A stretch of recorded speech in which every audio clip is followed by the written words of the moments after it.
Hello बच्चों, स्वागत है आपका हमारे यूट्यूब चैनल पे। बच्चों, आज के इस वीडियो में हम एन एपिथेट के सेकेंड पार्ट की बात करेंगे, जिसमें हम उसकी समरी तथा उसके सभी क्वेश्चंस आंसर को करेंगे। तो आइए दोस्तों, वीडियो को हम शुरू करते हैं। ये हमारे क्लास का लेक्चर सेकेंड है, चैप्टर नंबर 5 एन एपिथेट। सभी हम क्वेश्चंस को करते हैं, फिर हम बारी बारी से उसकी समरी को कर लेते हैं। दोस्तों, फर्स्ट क्वेश्चन है, read the following statements and right T and F statements. कहने का मतलब ये है कि सभी क्वेश्चंस को हमें पढ़ना है और टी देना है जो राइट स्टेटमेंट हो, और एफ देना है जो फॉल्स स्टेटमेंट हो, मतलब जो गलत स्टेटमेंट हो। Question number A, the poet expresses his sad feeling for the lady. कवि उस महिला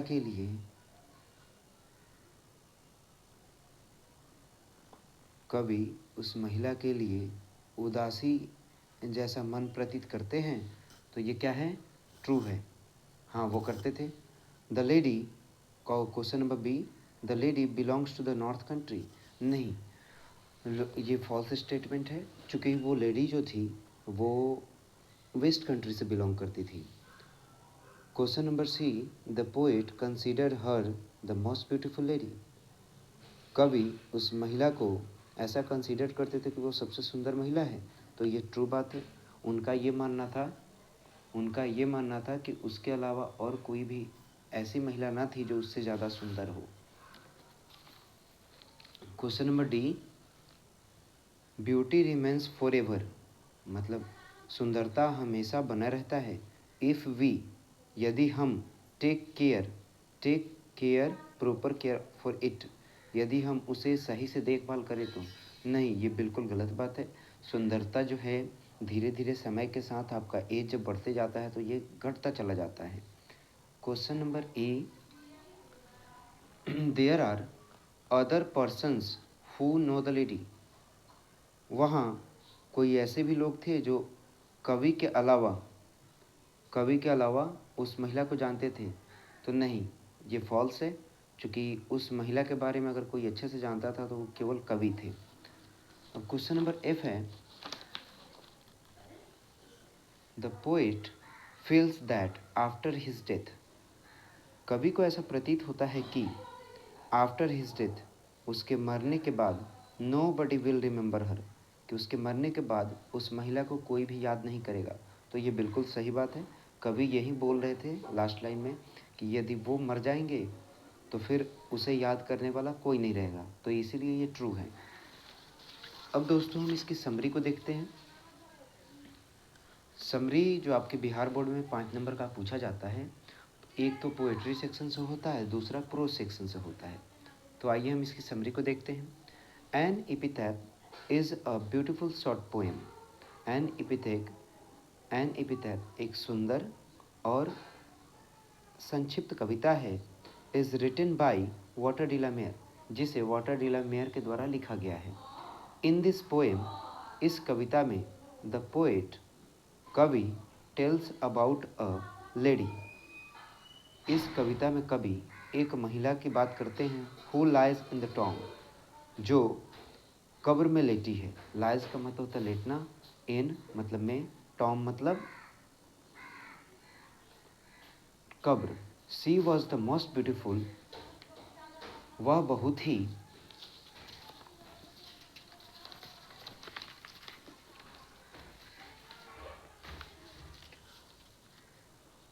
सुंदर महिला थी।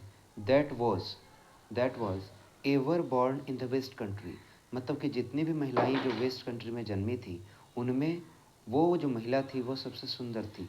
बट हर ब्यूटी वैनिसेस, लेकिन उसकी सुंदरता खत्म हो गई। व्हेन शी डाइड, जैसे ही वो मरी, उसकी सुंदरता भी उसके साथ हमेशा के लिए दफन हो गई। The poet love her very much, परंतु कवि उससे बहुत ही अधिक प्यार करते थे। ही वॉज वीपिंग बाइटरली, कवि बहुत ही ज़्यादा रो रहे थे। When he knows that the lady was dead, जब उन्होंने ये सुना कि वह महिला मर चुकी है, यह जानने के बाद वो जो है बहुत ही ज़्यादा रोए थे। He begin to remember the past of the lady, और वह उस लेडी के द्वारा बिताए गए पुराने पलों को याद करते थे। He use to sit beside her tomb, वह यूज टू का मतलब होता है, मतलब पास्ट की आदतों को दिखाने के लिए यूज टू का प्रयोग किया जाता है। तो he use to sit beside her tomb, कवि मतलब वह यूज टू सिट उसके कब्र के बगल में बैठा करते थे, मतलब वो उनके दिनचर्या में आ गया, उनके लिए वो उनकी आदतें बन गई। ही फील्स दैट, वह ऐसा फील करते थे, ऐसा महसूस करते थे, after the death of his, मतलब उनकी मृत्यु के बाद, नो बडी विल रिमेंबर, मतलब उनके जस्ट मरने के बाद उस लेडी को कोई भी याद नहीं करेगा। That lady of the west country, वह महिला जो पश्चिमी देश से बिलोंग करती थी।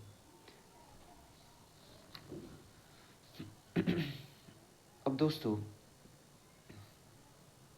अब हम आते हैं इसके सभी 2 नंबर के क्वेश्चंस पे जो कि आपके बिहार बोर्ड में पूछे जाते हैं। तो एक एक करके हम उसको भी सॉल्व कर लेते हैं। Answer the following questions briefly, मतलब सभी क्वेश्चन का विस्तार पूर्वक आंसर दीजिए।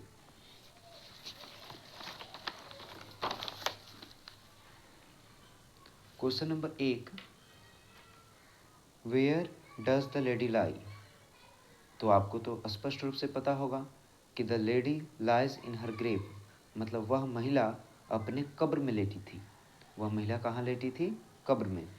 Question number 2, how does she looks to the poet, मतलब वह पोएट को कैसा प्रतीत होती थी, कैसा दिखती थी।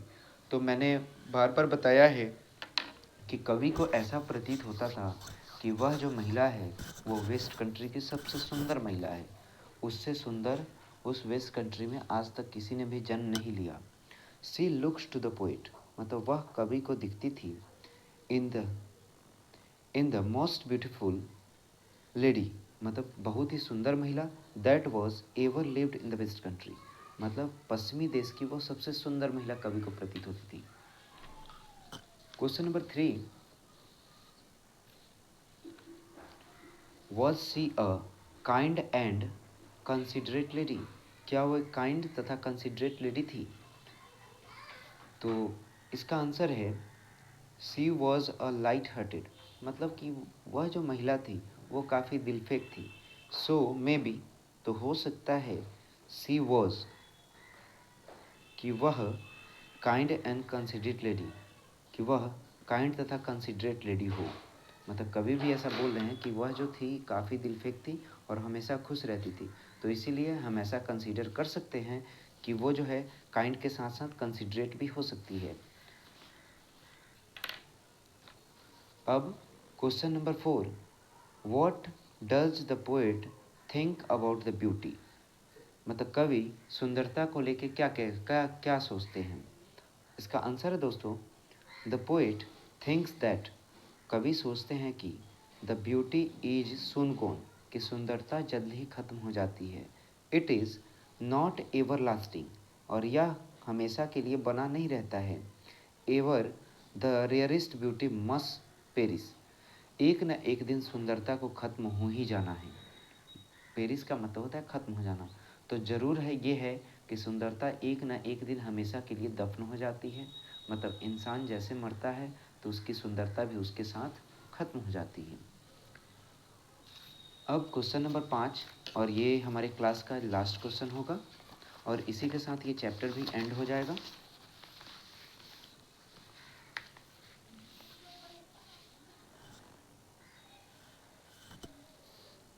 What does the poet mean when he says and when I crumble?